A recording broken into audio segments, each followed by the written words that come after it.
¿Estás? Hola Vanessa, ¿cómo estás? Saludos a la audiencia. Bien, doctor. Seguramente contestando todos los amparos como asesor del Ministerio de Salud, asesor jurídico. Estoy leyendo acá un caso, nos comentaban nuevamente, recién hablamos con Darío Acosta y él estaba comentando que también se hizo lugar a su amparo. Él tiene un tumor cerebral y pudo también acceder a la vacuna. ¿Cuántos son actualmente los que están solicitando estos amparos? Y tenemos, si hablamos de cantidad de personas, más de 100 personas, porque hay dos amparos los cuales se presentó en nombre de varias personas, personas con discapacidad especialmente. Hay uno que fue planteado en favor de más de 30 personas y otro en favor de o a favor de más de 50 personas. Después el resto son casos individuales, la mayoría son de personas con discapacidad. A la fecha suman más de 100 casos ya, doctor. Y si hablamos de procesos, no alcanzamos 100, pero si hablamos de personas, tenemos más de 100 personas a cuyo favor se solicitó el amparo.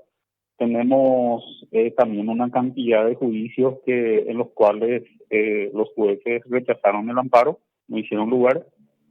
Tenemos otros tantos en donde de entrada los jueces otorgaron medidas de urgencia, ya prácticamente resolviendo el fondo, ¿verdad?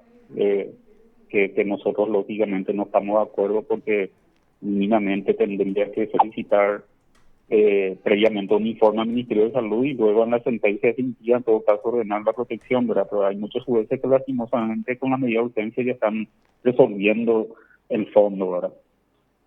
Sí, acá tengo luego la resolución, doctor. Una vez más, ustedes mencionan de que él no se encuentra en la fase, Sí, ¿verdad? Y que no lo cual es corresponde por eso. cierto, lo cual es cierto, lo cual es cierto, existe un plan nacional de vacunación. El ministerio, repito una vez más, que no se niega ni desconoce el derecho de todas las personas a recibir las vacunas, pero hay un orden de prioridad que el Ministerio de Salud Pública establece en su plan de vacunación en base al nivel de riesgo de cada persona. Tenemos datos estadísticos que nos dice que quiénes son las personas que tienen mayor riesgo. Si uno ve simplemente el informe del Ministerio de Salud que sale todos los días en relación a los fallecidos, va a notar que la edad es principalmente el factor determinante para en los casos de fallecimiento a causa del COVID. Por eso incluso el Ministerio modificó, bajó a 50 años la edad para la vacunación y esto responde también a una situación de que a nivel mundial se está teniendo tanto la disponibilidad de vacuna, ¿verdad? No hay una producción que abastezca a toda la población, entonces se establece una orden de prioridad para la aplicación de las vacunas. Doctor, también te quiero consultar sobre estas dos leyes. La ley 6725 del Fondo Nacional UTI y la ley Sí, 6742 Gasto Cero. que se le conoce como gasto cero en realidad. Sí, gasto cero, sí. Ahí en estas leyes lo que se hace es que el Estado, ¿verdad?, pueda hacerse responsable de los gastos, en todo caso, si la persona, el paciente, va hasta un sanatorio privado. ¿Están estudiando la posibilidad, doctor, de modificar estas leyes porque el Ministerio de Salud se está quedando sin dinero prácticamente? Sí, en realidad lo que se está viendo es las ampliaciones presupuestarias para que se puedan tener los fondos a fin de hacer frente a todos estos gastos, ¿verdad? Actualmente ya está comprometido totalmente los fondos que se disponen, entonces necesariamente hay que hacer una ampliación presupuestaria o una reprogramación presupuestaria para poder hacer frente a todos estos gastos. ¿Y qué implica? Realmente es Ujú. bastante alto el gasto que representa diariamente la cantidad de personas que están teniendo esta cobertura. ¿Cuánto aproximadamente está costando? No sé si podemos hablar de día o, bueno, porque cada persona está internada por días totalmente diferentes, ¿verdad? Pero por día aproximadamente, ¿cuál es el gasto Y aproximadamente 2 millones de dólares por día. se está gastando a nivel Sí, país? eso así mismo. En el sector privado, ¿verdad? Los pacientes que están en el Sí. sector privado y que tienen la cobertura a través de esta ley, ¿verdad? Mm. Es mucho dinero. Sí, resulta que son 13 millones guaraníes por día si es que está en terapia intensiva, 5 millones si está en cama convencional, y a esto hay que sumar algunos medicamentos de alto costo que están por encima de estos montos, y también algunos procedimientos que no están incluidos en estos precios. Entonces, muchas veces puede llegar a que salga más de 13 millones o más de 5 millones el costo de la hospitalización, ¿verdad? Mm. ¿Qué establecen estas dos leyes, doctor? Si nos podés recordar también más detalles. Por una parte, lo que dice la ley 6725 del Fondo Nacional UTI y también la ley 6742 de gasto cero. Sí, y la ley 6725 lo que básicamente cubre es los gastos de hospitalización en unidades de terapia intensiva. La ley 6742 amplía esta cobertura a todo tipo a todas las modalidades de hospitalización. Esa es la diferencia entre una y Ah, otra ley. una de Y UTI esta y la ley, otra es cualquier hospitalización que requiera el paciente. exacto, así Mm. mismo. Y esta última ley está vigente desde el 21 de mayo. Entonces hay personas que están solicitando la cobertura por internación, por ejemplo, anterior a la vigencia de esta ley, y lastimosamente no les cubre, ¿verdad? Porque hasta esa fecha solamente se estaba cubriendo la hospitalización en unidades de terapia intensiva y no las internaciones en cama convencional. Ya, ya.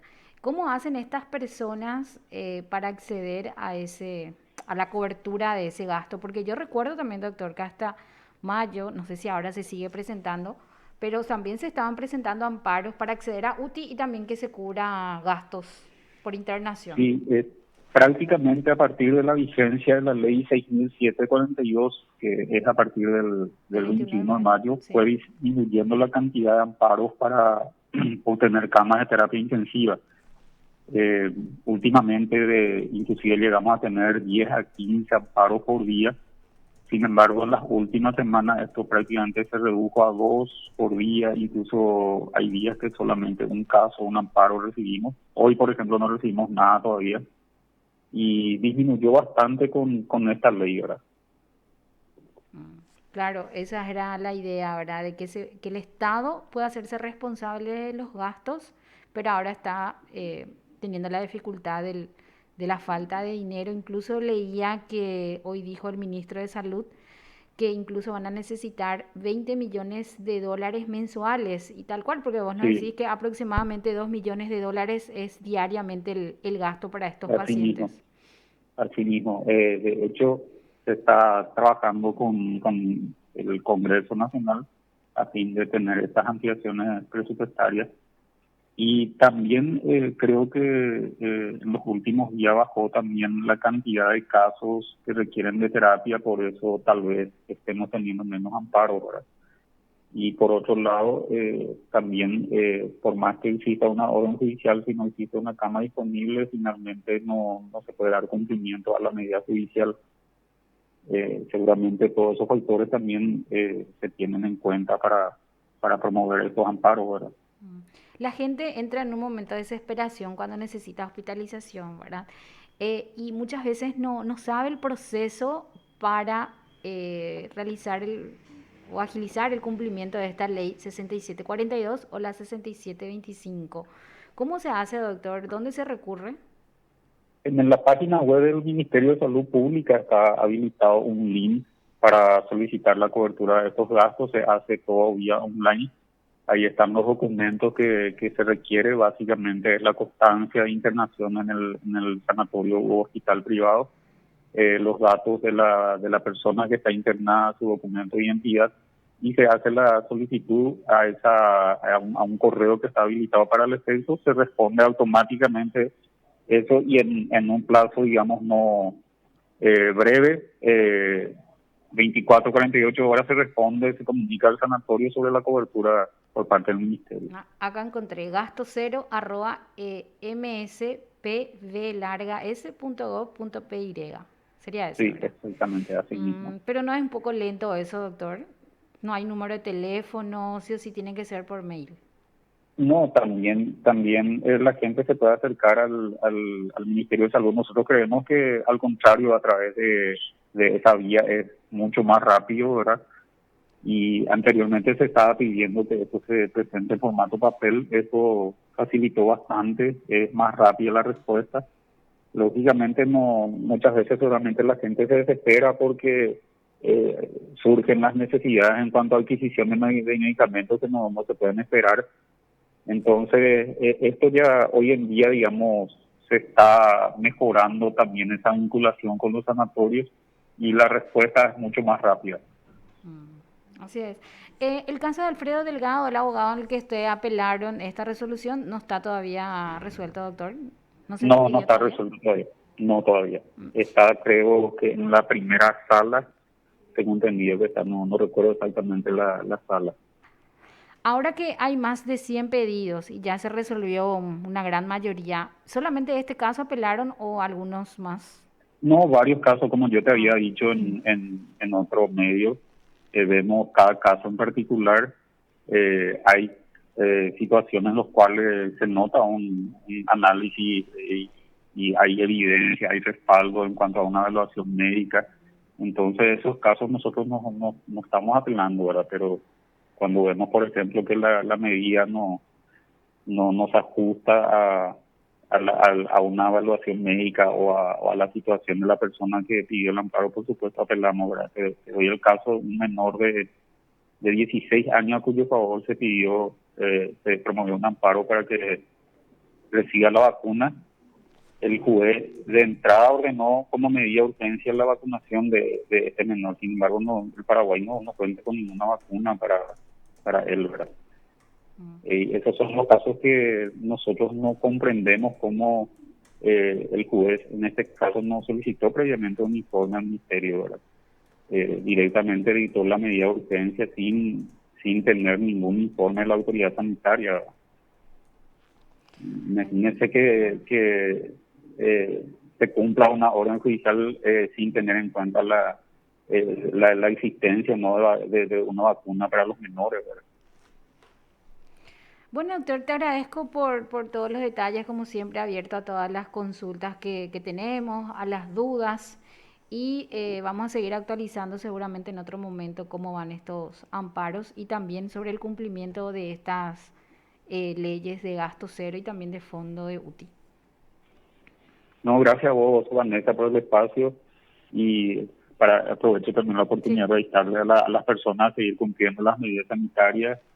Hay que seguir con eso, más allá de la posibilidad que tengamos de recibir las vacunas. Gracias, doctor, muy amable. Hasta luego. Lo escuchaste aquí en PDS. Gustavo Irala,